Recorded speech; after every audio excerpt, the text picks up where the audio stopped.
Hey coaches, what's going on? It is Coach Tim with another video, guys, and I got a really good one for you today.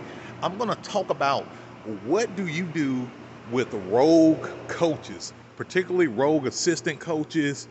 You may have a parent out there volunteering that decide they want to just take over your team, take over your program, and I'm going to show you guys and tell you exactly what I do when I deal with rogue coaches. All right, guys, so before I get into this video, do me a solid, guys. Like and subscribe to this channel, guys. You'll be doing me a solid. And don't forget to download my free Beast Formation playbook, guys. That averaged me over 35 points a game, including an 11-0 football season. All right, guys, so let's get into this thing because this is a good one. I know a handful of you guys are dealing with this issue right now. You started the season. Really excited about, your coaching staff and your players, and all of a sudden, the season is going off the rails. You're not getting the outcomes you want, and now people are questioning your leadership style. They're questioning your coaching, your play calling, and one of the people who are criticizing your coaching style is your assistant coach or your entire coaching staff. All right, guys, so I dealt with this a few years back, guys, about 4 years ago now, where, I allowed some guys who I went to school with back in the day to be on my coaching staff. And, one of the guys had a son on the team, and he was an active dad. He was out there, helping with the drills, and I was impressed with him just being consistently out there, helping with drills, just, not doing anything, but just being an asset to the program. So I asked him if he'll be interested in becoming one of the assistant coaches in the program. And mind you, this is something that I've done for years. I really kind of pick out a lot of dads who I see who are dedicated, who are out there with their kids, because let's just face it, it's hard to find good parents out there, that's just out there hands-on and just dedicated. So I got this guy, a part of the team, a part of the coaching staff. And then, before you know it, a few weeks into the season, I began to see some changes in his behavior. He started to, really make a lot of suggestions, and he asked if a few of his buddies can, come on the staff. And I knew those guys too from high school. So, I seen no problem with it. But guess what, guys?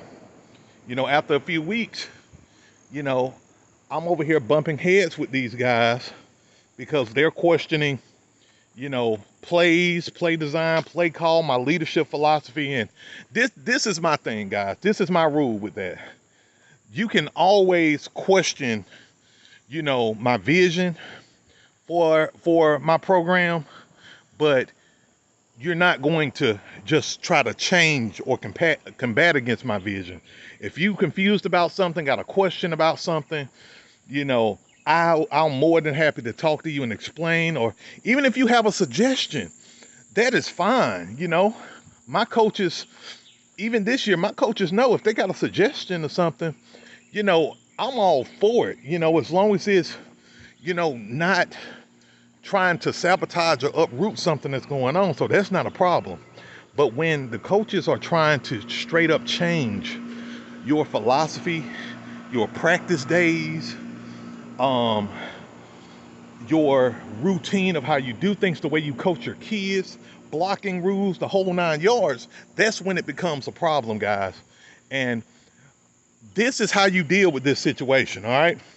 So, number one, you confront that fast, okay? You don't let it linger. You don't give it time to gain momentum or anything like that. What you want to do is you want to confront those coaches head on.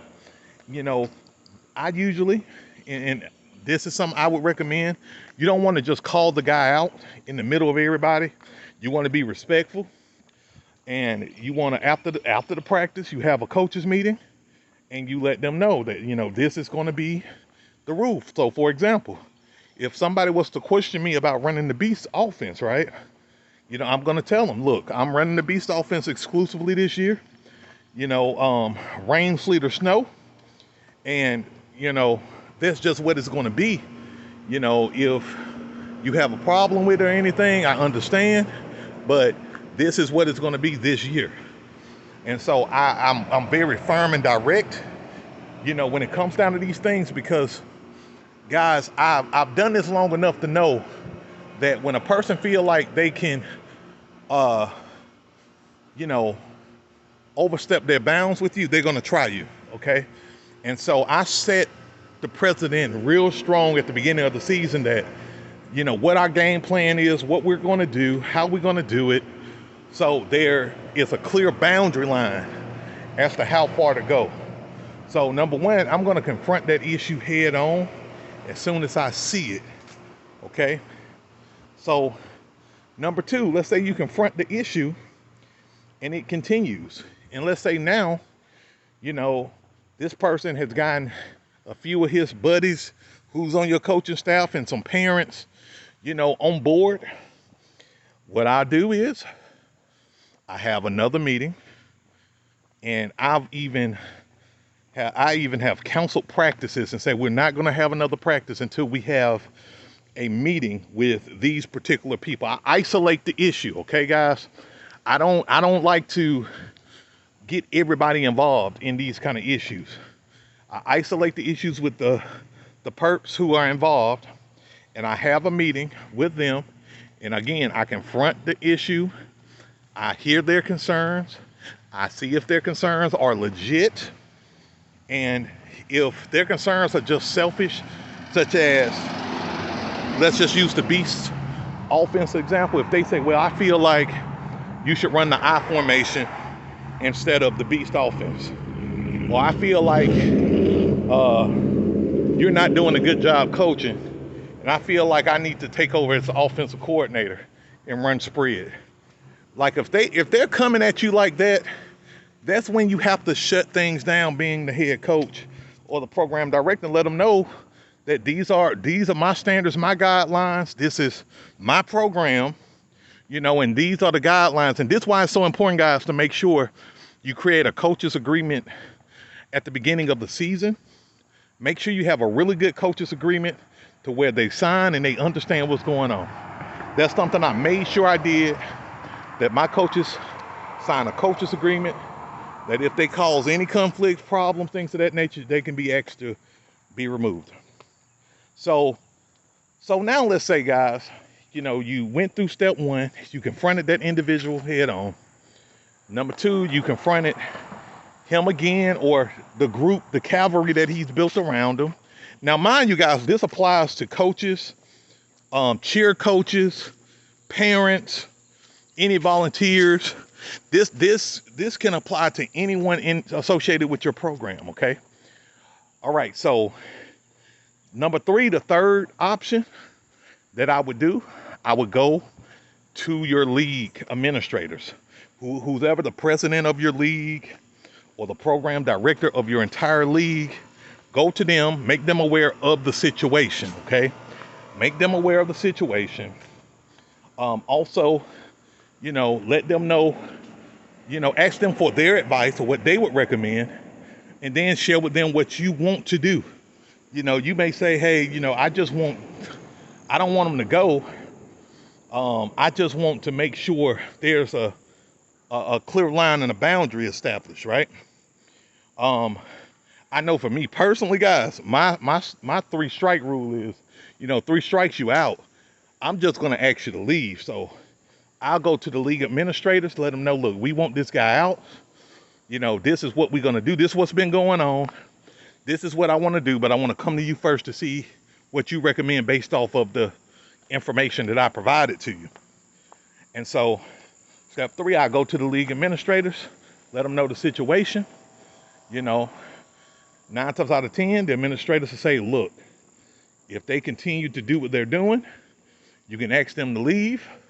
We got your back. And you go on with that. Because look, guys, the last thing you want to do is get emotional, get upset in front of your kids, your volunteers, your parents who don't know what's going on. And now you look bad. Now you got your whole program looking mad because you just got into a fist fight or a scuffle with the guy or group of people who have been, giving you problems. So, if the person get problems again, what you want to do, have one last meeting with the person or the group, and you ask them to leave. Let me be more direct. You don't ask them to leave. You tell them that because of this, and that, and you bag it up with your coaching guideline. You bag it up with your league administrators and say that it'll be best if you leave the program. We see that you have been unhappy since the beginning, or been unhappy since whatever date that they've been unhappy. And you say, well, we think that it's in the best interest of the kids, the best interest of the program, that you leave. And I don't care if this person got a son in the program, a cheerleader in the program, and check this out. You never make it about the kids in terms of, we ask you and your child to leave. You don't say that. You ask that parent to leave, and that child is more than happy to stay, okay? Now, 9 times out of 10, that child is going to leave as well, unless, the parent, the other parent disagrees with, the child leaving the program, and they'll let the child stay. But in most cases, I've seen kids just leave with the parent, the rogue parent or coach or volunteer, all right? So you ask them to leave, because guess what? You don't want that virus in your program. You don't want them problems in your program, guys. I've dealt with it before a few times. I feel like I got a master's degree in it on how to deal with the situation. And you don't want to take it lightly. Honestly, it's hard to be really diplomatic in those situations, because their mindset is to try to sabotage what you got going on. They're not trying to work with you. They're trying to get you out and do their own thing. And so you want to, when you think about these issues, and this is the best example that I can use, guys. It's like a fire, right?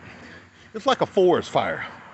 When you got a parent that's going rogue, think of them as the fire, right?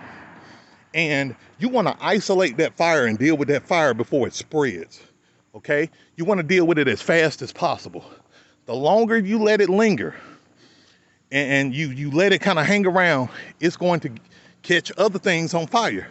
And before you know it, you got a whole forest fire on your hands that you're dealing with. You don't want that. You want to go in and isolate the situation, put the fire out, and then if the fire is too much out of control, you ask for help, backup, which is your league administrators. And then, and this is another thing I'm gonna bag up. Even before you go to the league administrators, guys, when you do the first meeting one-on-one, the second meeting, I always recommend have a witness, guys. Whether it's your vice president or someone, a neutral party who can be a witness of what was said, what was going on. This way you can have, you got somebody that got your back, that it becomes not a he said, she said situation, but you got somebody who can mediate the situation. That always helps, especially in that second meeting. But so after you do the second meeting and it's still going on, you go to the third meeting with the league administrators. That's your additional support, okay? They got your back. And then, of course, if the situation continues, you ask, well, you don't ask, but you dismiss that person, that parent, that volunteer from your program. All right, guys. And this is what has worked for me when I've had to deal with these type of situations. It's always unfortunate because usually a kid always pay for it. A kid get pulled from the team, or a parent don't like what happened, so they'll pull their kid. But sometimes you have to do that for the betterment of the entire program. And that's what it means to be, a head coach that's thinking smart and strategic, opposed to being emotional and being ready to fight. And now your program it's on the news or on YouTube, or, you know, you the talk of the town in your community about, you know, oh, the head coach got in a fight with the assistant coach and it was a brawl. And, you know, now it's not a good look, and it's going to take time for that stigma to lift off of you and your program. All right, guys. So that's my 2 cents, guys. I wanted to help you guys really navigate this, because it's a difficult thing, and we all have some kind of conflicts, guys. If you coach, in my opinion, if you coach for, you know, several years, 5+ years, you know, you're gonna run into a situation where you're bumping heads with coaches, and you know, you don't want to run into that issue where, you know, you're about to fight and you about to, you know, cause issues where it damages who you are as a person, your personal brand, your personal image as an individual, nor, you know, your team brand and what you're about, because we all about being the best team in our leagues, right? We want to be the best teams in our leagues, and that's what it's about. And making the right decisions is going to always help in being the best team in your league. People don't want to work with you if you're known as the team to get into fights and brawls and all of that stuff, you know. So that's it, guys. I hope you got value out of this video. If you like this video, do me a solid, hit that like button, guys. Hit that like button. Also, subscribe to my channel, guys, if you haven't already, guys. Really appreciate you. And again, guys, this Coach Tim. Remember, be great, have fun, and guess what? Beast out. Peace.